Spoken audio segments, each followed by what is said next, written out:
International Journal of Health Policy and Management. Quality and speed are our culture and the keys to our success. Welcome to the audio summary section of the International Journal of Health Policy and Management. Hi, I'm Doug Rupert at the Center for Communication Science at RTI International in North Carolina, USA. My colleague Brian Southwell and I were invited to provide a commentary on Dr. Kim's article examining online promotion of prescription drugs and how the FDA responds to that promotion with warning letters and untitled letters for violations. Dr. Kim's article provides an interesting look into the regulatory aspects of online promotion of prescription drugs, but we know that there isn't as much research into the decision science of prescription drug promotion online. And so Brian and I outlined 5 areas that we believe are important to examine as we try to move forward the field of online promotion of prescription drugs. Number 1, we believe that it's important to look at branded drug websites and how consumers use those websites. There's been a lot of research examining the content on those websites, balance of risks and benefits, but very little research examining how consumers use those websites, what they're able to recall, and the role those sites play in their medication decisions.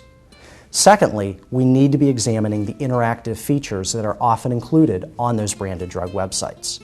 Whereas TV ads and magazine ads are often static, providing information, branded drug websites provide an opportunity for consumers to interact with that information. And more of those sites are including features like symptom checklists, video testimonials from real or fictitious patients, links to disease awareness information.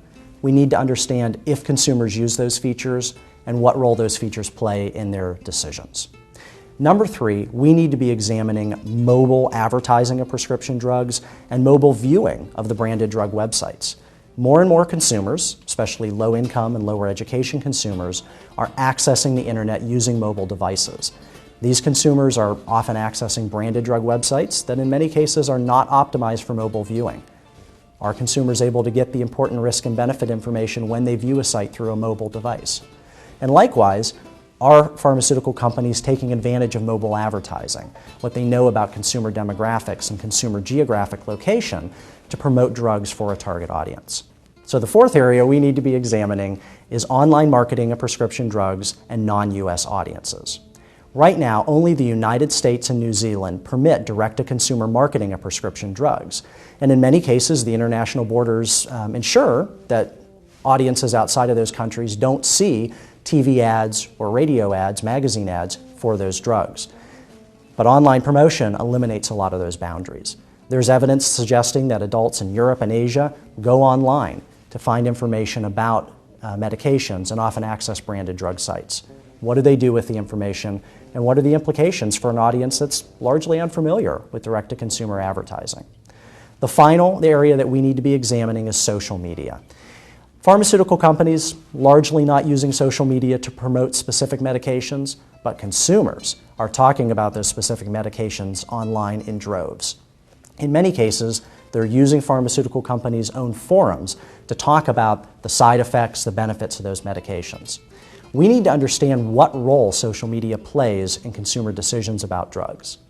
So we believe these are 5 areas that we need to examine more closely if we're going to move forward the field of online promotion of prescription drugs and gain a better understanding of how that promotion factors into consumer decisions.